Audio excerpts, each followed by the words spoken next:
બાબા આ તમારું જ્ઞાન કેવી રીતે ખુલ્લું થયું એનો અનુભવ મને કહો.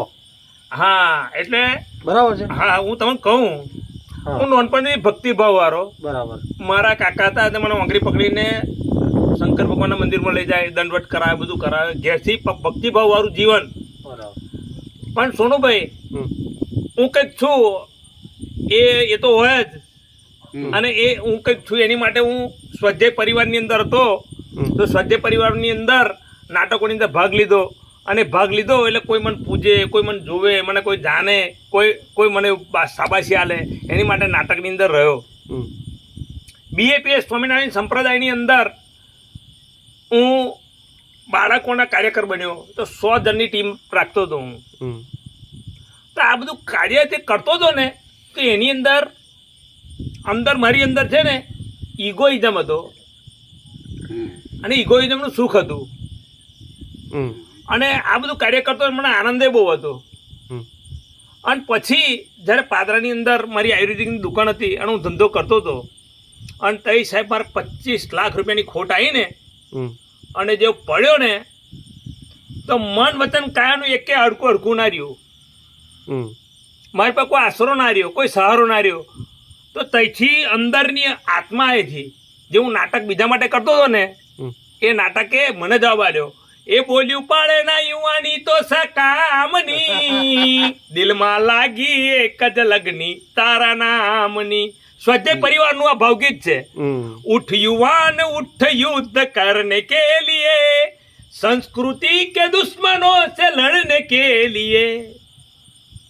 અને સાહેબ બીએપીએસ ની અંદર સ્વામિનારાયણ સંપ્રદાયની અંદર જે હું ગયો, અને બાળકોની અંદર જે ટ્રેનિંગની અંદર જે મેં ત્યાં આગળ જે જોયું, જાણ્યું, અનુભવ્યું, એટલે નિજાત્માનમ બ્રહ્મરૂપમ દેહત્રય વિલક્ષણમ વિભાવદા સ્વભાવેન ભક્તિ કૃષ્ણસ્ય સર્વદા.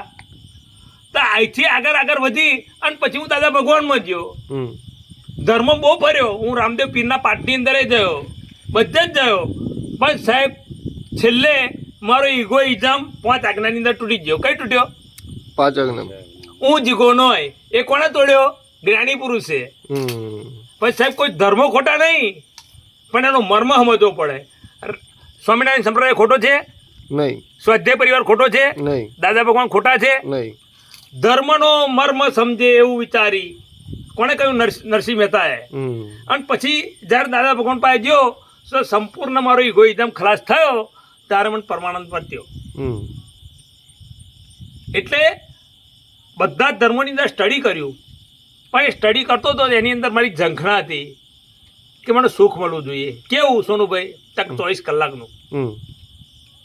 અને આજે જે મહાપુરુષો, જે સંતો, સાધુઓ જે મને મળ્યા હતા અને એમને મને ગાઈડલાઇન્સ આપી હતી, તો આજે એનો આભાર માનું છું કે પ્રાપ્ત મન વચન કાયાથી જે સાધુ સંત આચાર્ય ભગવંતોએ જે પણ મને માર્ગદર્શન આપ્યું, જે પણ ગાઈડલાઇન્સ આપ્યું, તે વખત નહોતું સમજાયું, પણ અનુભવ સ્વરૂપે પાછળથી સમજાયું. તો એમને એમના હૃદયની અંદરની ભક્તિ જે પણ કરતા હોય, જે પણ ભગવાનને માનતા હોય, તે એને હું નમસ્કાર કરું છું. આમીન. કારણ કે બધા કોઈ ખોટા નહીં હોતા, આપણે એમના દોષ જોઈએ પણ એમનું હૃદય નહીં જોતા. એટલે સ્વાધ્યાય પરિવારમાં એવું કહેતા, હૃદય જરૂર કે સ્મિતાના ફૂલડા હું વરસાવું, મને તું મારામાં દેખાય એવું હૃદય બનાવું મારું, પ્રભુને જોવાનું મન થાય એવું હૃદય બનાવું મારું.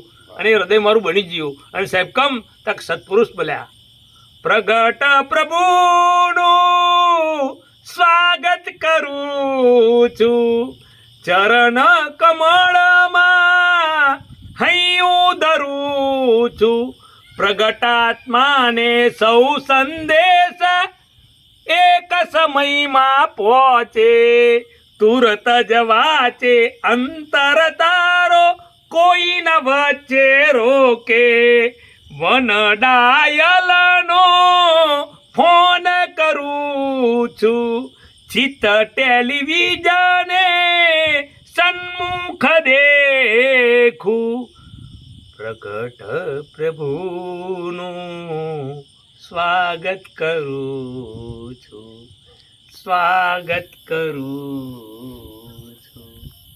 રાહુલભાઈ, આ મારો અનુભવ છે. જોરદાર બાબા. જય સચ્ચિદાનંદ. જય સચ્ચિદાનંદ. જય